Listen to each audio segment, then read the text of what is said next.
తవాస్మి culture immersion programme నుంచి Mokshith, సత్యమనస్వి and Sridhanvi వీరు మాట్లాడబోతున్న అంశం సీతమ్మ అగ్ని ప్రవేశం ఎవరి కోసం.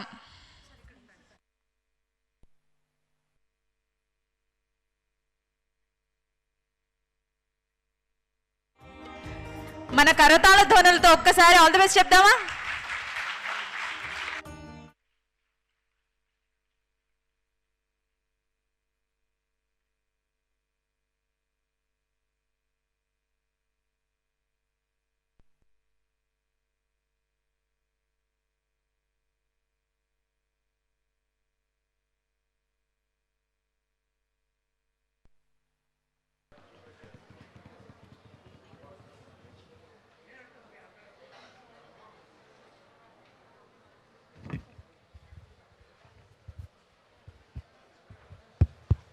జై శ్రీరామ్.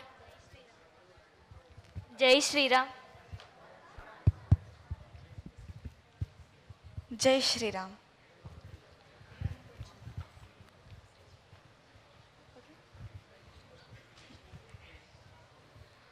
ఓం అస్మద్గురుభ్యో నమః. वेदवेद्ये परे पुंसि जाते दशरथात्मजे वेदः प्राचेतसादासीत् साक्षात् रामायणात्मना. సీతమ్మది అగ్ని పరీక్ష అని ఎంతమంది అంటారు? చేతులెత్తి తెలియజేయగలరు.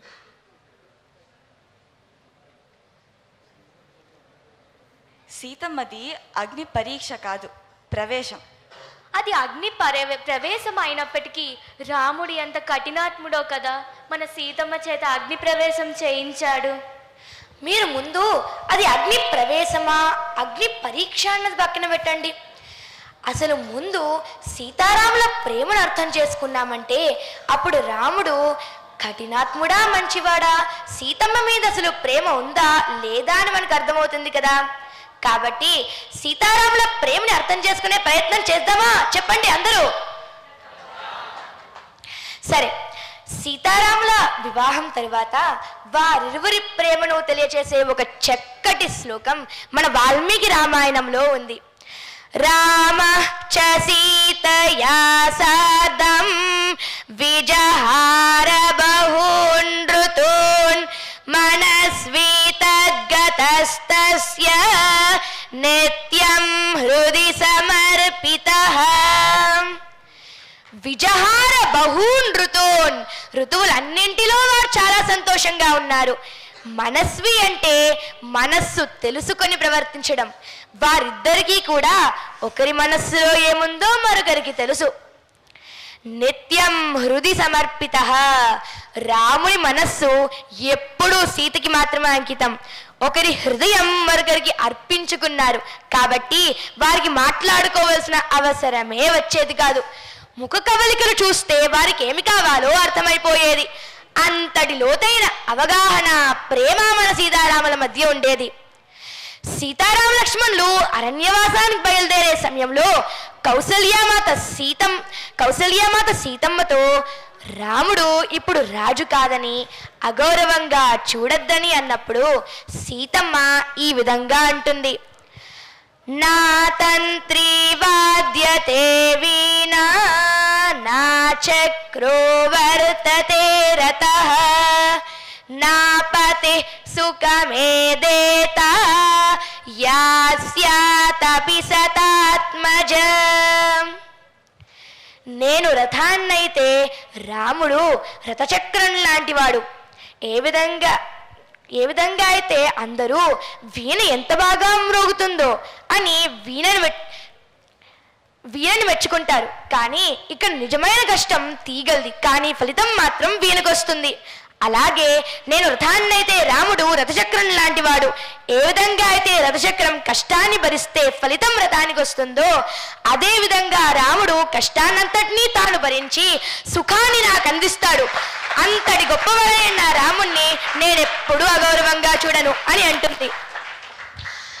అలాగే సుందరాకాండలో సీతమ్మ హనుమంతుల వారిని హనుమ, రాముడికి నా మీద ఇంకా ప్రేమ ఉందా అని అడుగుతుంది. అప్పుడు హనుమంతుల వారు, అదేంటమ్మా అలా అడుగుతావు? మీరు కనబడక రాముడు సరిగ్గా తినట్లేదు, త్రాగడం లేదు, నిద్రపోవట్లేదు. ఏది చూసినా సీత సీత అని మిమ్మల్ని తలుచుకుంటున్నాడు. అంత ప్రాణమమ్మా నువ్వంటే అని చెబుతాడు. అప్పుడు సీతమ్మ, అవును హనుమ, నాకు తెలుసు. రాముడికి ప్రేమ విషయంలో నాకంటే ఎవ్వరూ ఎక్కువ కాదు అని అంటుంది. అంటే ఈ విధమైనటువంటి ప్రేమ మరియు నమ్మకాన్ని రాముడు సీతకు అందించాడు. అలాగే హనుమంతుల వారు లంక నుండి తిరిగి వచ్చి సీతమ్మ లంకలో ఉన్న విషయాన్ని రాముడికి తెలియజేసి సీతమ్మ ఇచ్చిన చూడామణిని రాముడికి ఇస్తాడు. అప్పుడు రాముడు సుగ్రీవునితో, సుగ్రీవా, ఒక ఆవుకి తన దూడను చూడగానే ఏ విధంగా అయితే పాలు ఉప్పొంగుతాయో అదే విధంగా సీత చూడామణిని చూడగానే నా హృదయం ఉప్పొంగుతోంది అని అంటాడు. అంటే రాముడికి సీత మీద భార్య పట్లుండే ప్రేమ మాత్రమే కాదు, బిడ్డ మీద ఉండే వాత్సల్యం కూడా ఉందని మనం అందరం అర్థం చేసుకోవాలి.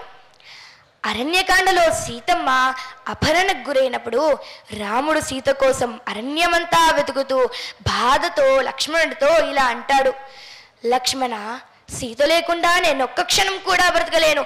నాకు ఈ రాజ్యాలు, పరిపాలన, సుఖాలు ఏవీ సీత కంటే ఎక్కువ కాదు అని అంటాడు. బాధతో సీత కోసం అరణ్యమంతా వెతుకుతూ చెట్లు, నదులు, కొండలు, పక్షులు, జంతువులు ఇలా ప్రతి ఒక్కరిని సీత ఆచూకీ కోసం అడుగుతూ సీత సీత సీత అని ఏడుస్తుంటే రాముడి బాధను చూసి ప్రకృతి మొత్తం బాధతో ప్రతిధ్వనించిందంట. సీతమ్మంటే రాముడికి అంత ప్రేమ. మన గ్రంథాలలో ప్రేమకు సంబంధించి 6 ముఖ్యమైన గుణాలు వివరించబడ్డాయి.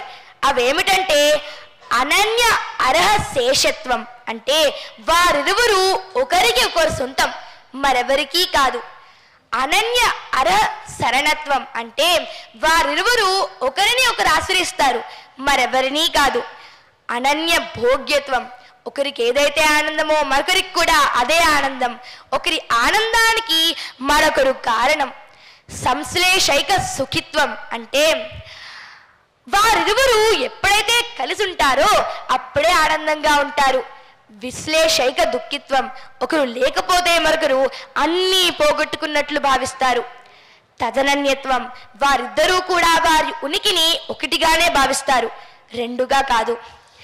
ఇక్కడ మనం తెలుసుకోవాల్సిన విషయం ఏమిటంటే ఈ 6 ముఖ్యమైన గుణాలు కూడా మనం సీతారాముల ప్రేమలో 100% చూడవచ్చు.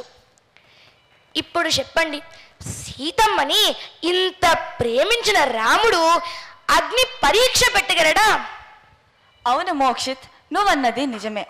అయితే అసలు రామాయణంలో ఏం జరిగిందో తెలుసుకుందాం. రావణ సంహారం తర్వాత శ్రీరాముడు హనుమంతునితో, అందరికన్నా ముందు సీతమ్మకు ఈ విజయవార్త తెలిపి తన సందేశాన్ని నాకు అందించు అని అన్నాడు. హనుమంతుడు అశోకవనంలోకి ప్రవేశించి, అమ్మా సీతమ్మ తల్లి, ఇంకా భయం చెందవద్దు, రామునికి విజయం లభించిందమ్మా, దయచేసి తనకిచ్చే సందేశాన్ని నాకు చెప్పు తల్లి అని అన్నాడు. అందుకు సీత ఎంతో ఆనందంతో, నేను రాముల వారిని తక్షణమే చూడాలని అనుకుంటున్నాను హనుమ అని అంది. హనుమంతుని ద్వారా సందేశాన్ని విని మహదానంద భరితుడైన రాముని ఆజ్ఞ ప్రకారం సీతమ్మను చక్కగా అలంకరించి రణభూమికి పల్లకిలో తెచ్చారు. ఎంతో కాలం తర్వాత శ్రీరాముడిని ప్రత్యక్షంగా చూసిన సీతమ్మ ఎంతో పొంగిపోయింది. కానీ మనస్సు కలత చెందిన రామయ్య కన్నీళ్లతో, ప్రాప్త చారిత్ర సందేహ మమ ప్రతిముఖే స్థిత దీపో నేత్రాతురస్యేవ ప్రతికూలాసి మే దృఢం. అంటే ఏ విధంగా అయితే క్షీణించిన కంటి చూపు కలవాడు కాంతిని చూడలేడు, అదేవిధంగా నీవు నాకు అంగీకారయోగ్యముగా కనిపించడం లేదు, అందువల్ల నేను నిన్ను స్వీకరించలేను, నీకు నచ్చిన చోట నువ్వు ఆశ్రయం పొందవచ్చు అని అన్నాడు. మనం ఇక్కడ 2 విషయాలను గమనించాలి. మొదటిది, రాముడు సీతమ్మను తప్పు పట్టలేదని, దోషం తన దృష్టిలోనే ఉందని స్పష్టంగా తెలిపాడు. అందుకే సీతమ్మను దీపంతోనూ తనను దృష్టిదోషమున్న వానితోనూ పోల్చుకున్నాడు. రెండవది, లోపం సీతది కాదు, తనను బందీగా ఉంచిన రావణుడిదని సుస్పష్టం చేశాడు. రాముని నుండి అటువంటి కఠినమైన మాటలు వస్తాయని సీతమ్మ అస్సలు ఊహించలేదు. మనసును చాలా గాయపరిచే అట్టి మాటలను విని కృంగిపోయి సీతమ్మ లక్ష్మణునితో, లక్ష్మణ, నా పతి విశ్వాసాన్ని తిరిగి పొందడానికి నేను అగ్నిలోకి ప్రవేశించడమే సరైన నిర్ణయం అని అంటుంది. లక్ష్మణుడు రాముని వైపు చూసి తనకు ఎలాంటి అభ్యంతరం లేదని గ్రహించి అగ్ని ప్రవేశానికి ఏర్పాట్లు చేశాడు. తల దించుకుని ఉన్న రాముని చుట్టూ భక్తితో సీతమ్మ ప్రదక్షిణములను చేసి ఇలా ప్రార్థించింది. నా హృదయము ఎన్నడూ రాముని నుండి చలించకుండా ఉండి ఉంటే, నా పతి పట్లే నేను ఎల్లప్పుడూ విశ్వాసంతో ప్రేమతో ఉండి ఉంటే అగ్నిదేవుడు నన్ను రక్షించుగాక అని అగ్నిహోత్రునకు ప్రదక్షిణము చేసి అగ్నిలోకి ప్రవేశించింది. అక్కడున్న వారందరూ ఎంతో బాధను వ్యక్తం చేశారు. అగ్నిదేవుడు అక్కడ ప్రత్యక్షమై, సీతలో ఏ దోషమూ లేదు, నేను అన్ని వస్తువులను శుద్ధి చేయగలను, కానీ సీతయే నన్ను పవిత్రునిగా చేసింది, తనను స్వీకరించు, ఇది నా ఆజ్ఞ అని సీతమ్మను అప్పగిస్తూ అంటాడు. అది విన్న రామయ్య, భర్తగా నేను తనను రక్షించుకున్నాను, నాకు సీతపై ఎంతో నమ్మకం ఉంది, కానీ తను రావణాసురుడి వద్ద చాలా కాలంగా బందీగా ఉంది, అందువల్ల నేను నా రాజధర్మానికి కట్టుబడి తన పాతివ్రత్యాన్ని అందరికీ నిరూపించడానికే నేను ఇలా చేశాను అంటూ ప్రేమతో సీతమ్మను స్వీకరించాడు. బ్రహ్మాది దేవతలతో కూడి వచ్చిన దశరథుడు సీతతో, సీత, రాముడు నీ క్షేమం కోసం, నీ ఔన్నత్యాన్ని అన్ని లోకాలకి తెలియపరచడం కోసమే ఇలా చేశాడు అంటూ మళ్ళీ ఇంద్రలోకానికి చేరుకున్నారు. మనము సుందరకాండ నుండి కూడా మరొక 2 ఘటనలను గుర్తు తెచ్చుకోవాలి. మొదటిది, హనుమంతుని తోకకు నిప్పట్టిస్తారన్న వార్త విని సీతమ్మ అగ్నిదేవునికి శీతోభవ హనుమతః అని ప్రార్థించింది. దీని కారణంగా హనుమంతునికి ఎలాంటి హాని కలగలేదు. రెండవది, హనుమంతుడు లంకను పూర్తిగా దహించిన తర్వాత సీతమ్మ ఉండే అశోకవనాన్ని కూడా దహించినందుకు చాలా బాధపడుతూ ఇలా అనుకుంటాడు, సీత యొక్క తేజమే తనకు రక్షణయ్యి ఉండగా తనకు ఎలాంటి హాని జరిగే అవకాశమే లేదు, అగ్నిని అగ్నే దహింపదు కదా అని ఊరట చెందాడు. అంటే సీతమ్మకు అగ్నిని నియంత్రించగలిగే శక్తి ఉన్నదని హనుమంతునికి తెలుసు.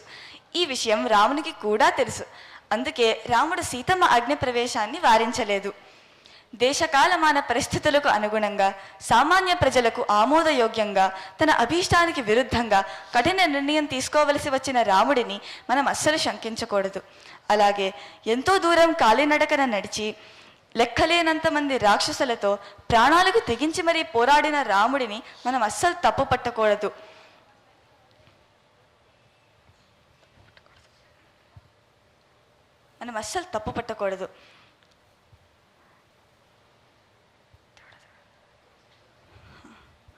అందువల్ల మనము వాల్మీకి రామాయణాన్ని సరిగ్గా చదివి అర్థం చేసుకుని సీతారాములపై వ్యర్థమైన విమర్శలను చేయకుండా ఉందాం. అదే మనం మన తల్లిదండ్రులైన శ్రీ సీతారామచంద్రుల పట్ల చూపించే నిజమైన గౌరవం. ఎంత బాగా చెప్పావు సత్యమనస్వి. సమాజానికి పట్టిన తుప్పుని నీ మాటలతో వదిలించావు. చాలా మంది రామాయణాన్ని పూర్తిగా చదవకుండా, అర్థం చేసుకోకుండా ఎన్నో అపోహలు సృష్టించారు. మనసుతో, కళ్ళతో మాట్లాడుకునేవారా? ఎంత గొప్ప ప్రేమో కదా. అలాంటి సీతారాముల ప్రేమ గురించి రామాయణం ఎంతో బాగా వర్ణించింది. ప్రేమ అంటే సీతారాముల ప్రేమే. ఇంత ప్రేమించుకున్న వారిని కూడా అనుమానిస్తున్న మనం మనుషులం ఎంత ప్రబుద్ధులమో కదా. ఒకరేమో రాముడు సీతను వదిలేశాడంటారు, ఇంకొకరేమో రాముడు సీతకు అగ్ని పరీక్ష విధించాడంటారు. నీ మాటలు వింటే నిజం తేలిపోతుంది కదా. రామాయణ సన్నివేశాల నుండి మనం నేర్చుకోవాల్సింది ఏంటంటే, రాముడు సీతతో కలిసి 26 ఏళ్ళు అన్యోన్యంగా జీవించాడు. అలాంటి రాముడికి అనుమానం ఎలా వస్తుంది? రాముడు ఎప్పుడూ అనుమానించలేదు. మనం అంటే సామాన్య ప్రజలు సీతని తప్పుగా అర్థం చేసుకుంటామని అగ్ని ప్రవేశం చేస్తుంటే అడ్డు చెప్పలేదు. సీతమ్మ తన పాతివ్రత్యాన్ని నిరూపించుకోవడానికి, రాముడే తన సర్వస్వం అని లోకానికి చెప్పడానికి, ఒక వ్యక్తిని ప్రేమించడం ఎలాగో నేర్పించడానికి అగ్ని ప్రవేశం చేసింది. కానీ మనం మాత్రం ఏం చేశాం? సీతమ్మని ఉత్తరకాడులో అవమానించాం. సీతమ్మ రోజు అగ్ని ప్రవేశం చేయడం స్త్రీలకు వ్యతిరేకంగా ఉందంటారు. ఇది వింటుంటే నాకు నవ్వు వస్తుంది. ఎందుకంటే రాముడు అసలు అగ్ని ప్రవేశం చేయమన్నాడా? చేయమనలేదు. నేను నిన్ను కాపాడాను, ఇక నీ ఇష్టం అన్నాడు. సో రాముడు ఎక్కడా సీతను అనుమానించినట్టు రామాయణం అంతా వెతికినా కనిపించదు. కానీ సీతమ్మ అరణ్యవాసంలో ఉన్నప్పుడు లక్ష్మణుణ్ణి అనుమానించింది, నిందించింది. తల్లిలాగా గౌరవిస్తున్న లక్ష్మణుణ్ణి అవమానించింది. మరి రాముడు ఏమీ చేయకుండానే స్త్రీలకు వ్యతిరేకం అంటారే, సీత ప్రవర్తన యాంటీ మేల్ అందామా? ఇలా చెప్పకూడదు. ఎందుకంటే సీత రోజు రాముడికి ఏదో అవుతుందన్న కంగారులో, ఏమీ కాకూడదన్న ప్రేమతో అలా ప్రవర్తించింది. మరి రాముడు చేసింది కూడా అంతే కదా. సీతను భావి తరాలు నిందించకూడదనే కదా ఆ రోజు అగ్ని ప్రవేశం ఆపలేదు. సీతమ్మ లక్ష్మణుణ్ణి అనుమానించడంలో యాంటీ మేల్ కానప్పుడు సీతమ్మ పట్ల అనుమానమే లేని ప్రేమ బాధ్యత గల రాముడు యాంటీ ఫీమేల్ ఎలా అవుతాడు?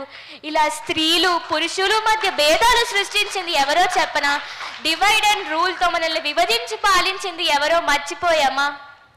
ఇలా డివైడ్ అండ్ రూల్తో జీవించే వారికి love, live, let live, live for others అన్న జీవన సూత్రాలు ఎప్పటికైనా అర్థమయ్యేనా?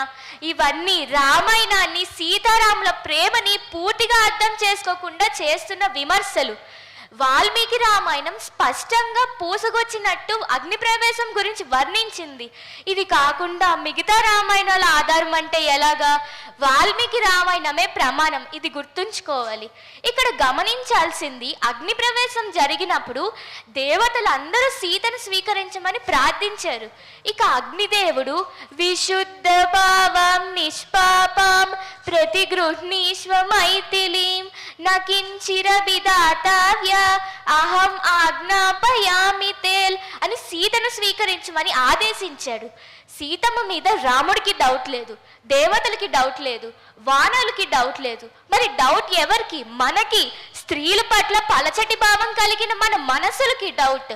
నేను చాలా మందిని చూశాను, భార్యను అనుమానించే విషయంలో రాముడిని ఉదాహరణగా తీసుకుంటారు. ఇక్కడ గ్రహించాల్సింది, గౌతమ మహర్షి ఆశ్రమానికి వచ్చినప్పుడు రాముడు పాదధూలికి అహల్య స్త్రీమూర్తిగా మారింది. అయితే ఈ రోజుల్లో ఎంతమంది మగాళ్ళ పాదధూలి తాగితే పాపాలు పోయి పుణ్యాలు వస్తాయి? ఎంతమంది రాముడిలాగా తండ్రి మాట కోసం 14 ఏళ్ళు వనవాసం చేయగలరు? ఆస్తులు, సుఖాలు, భోగాల కోసం కట్టుకునే టైంలో రాముడు గుర్తురాడు, రామాయణం గుర్తురాదు. కానీ భార్యను అనుమానించే విషయంలో గుర్తుకు వస్తాడు. అంటే రాముడు నేర్పిన మార్గంలో గుర్తులేదు, నువ్వు కల్పించుకున్న అబద్ధం గుర్తుంది. ఇది న్యాయమా? సత్యమా? రాముడు అంటే విశ్వాసం, త్యాగం, భరోసా, ప్రేమ. ఇవి నేను చెప్తున్న మాటలు కాదు, సీతమ్మ చెప్పిన నమ్మిన మాటలు. ఈ ఘట్టంలో సీత ఎంతో కష్టపడింది నిజమే, కానీ రాముడు సీతమ్మని కాపాడుకోవడానికి, సీత మీద భావి తరాలు నింద వేయకూడదని, తన భార్య నిజమైన స్వచ్ఛమైన ప్రేమికురాలని లోకానికి చాటడం కోసం పడ్డ కష్టం వర్ణించడం మన సఖ్యం కాదు. మరి సానుభూతి సీతమ్మ మీద కన్నా రామయ్య మీద కన్నా చూపించాల్సింది. కానీ సీతారాములు మన సానుభూతిని కోరుకోవటం లేదు. కష్టం వస్తే కలిసి ఉండండి, నిండు మనసుతో ప్రేమించండి, బాధ్యతలు పంచుకోండి. ప్రేమ అంటే స్వార్థం కాదు, త్యాగం అని గుర్తించండి. ఇవన్నీ వాళ్ళు జీవించి మనకు నేర్పించిన పాఠాలు. ఇందులో ఏ ఒక్కటి ఆచరించినా వారి రుణం తీర్చుకున్న వారం అవుతాం. ఇక మీదనైనా సీతారాములను మన గుండెల నిండా నింపుకొని మన జీవితాన్ని రామాయణం చేసుకుందాం. వాళ్ళ మార్గంలో నడిస్తే మన చరిత్ర కూడా రామాయణం అవుతుంది. ఇన్ని విషయాలు తెలుసుకున్న మనం రాముడు సీతమ్మ అగ్ని ప్రవేశాన్ని అవమానిస్తూ గాని అనుమానించడం కోసం కానీ చేసిన పని కాదని మనకు స్పష్టమవుతుంది. ఈ అంశాన్ని ఒక చక్కని శ్లోకంతో ముగిద్దాం. మహారత్నపీఠే శుభే కల్పమూలే సుఖాసీనమాదిత్య కోటి ప్రకాశం సదా జానకీ లక్ష్మణోపేతమేకం సదా రామచంద్రం భజేహం భజేహం. జై శ్రీరామ్, జై శ్రీరామ్, జై శ్రీరామ్.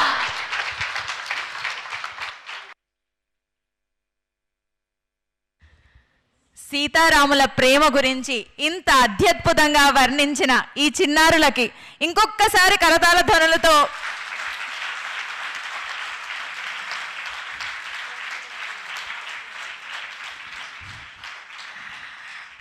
ఆ ప్రేమని వర్ణించినప్పుడు వాళ్ళ మనసు పడే ఆహ్లాదం, బాధ, ప్రేమ, ఇవి మనం రామాయణం కించిత్ అర్థం చేసుకున్న, వాళ్ళ ప్రేమని కొంచెమైనా మనం అర్థం చేసుకునే ప్రయత్నం చేసిన మన మనసులో కూడా రామాయణం నిలుపుకోవచ్చు, మనం కూడా భావితరాలకు ఆదర్శం కావచ్చని చిన్నారులు ఎంతో చక్కగా నిరూపించారు. Hats off to you.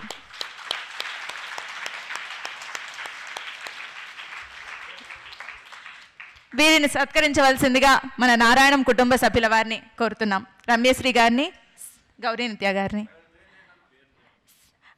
Mokshith, సత్యమనస్వి, Sridhanvi తవాస్మి culture immersion programme నుంచి వచ్చారు సార్.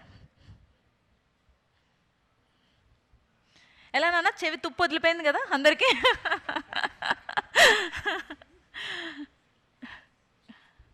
అండ్ సీత అని ఎలా ఏడ్చాడు రాముడు?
సో సీతమ్మని రాముడు అనుమానించాడా?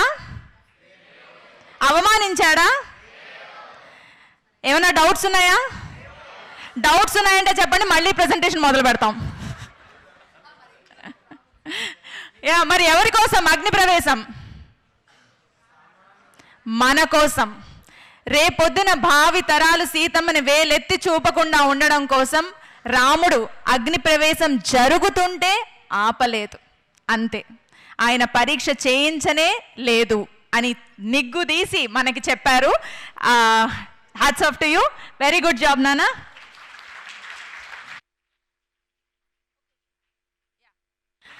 సో క్వశ్చన్స్కి రెడీ?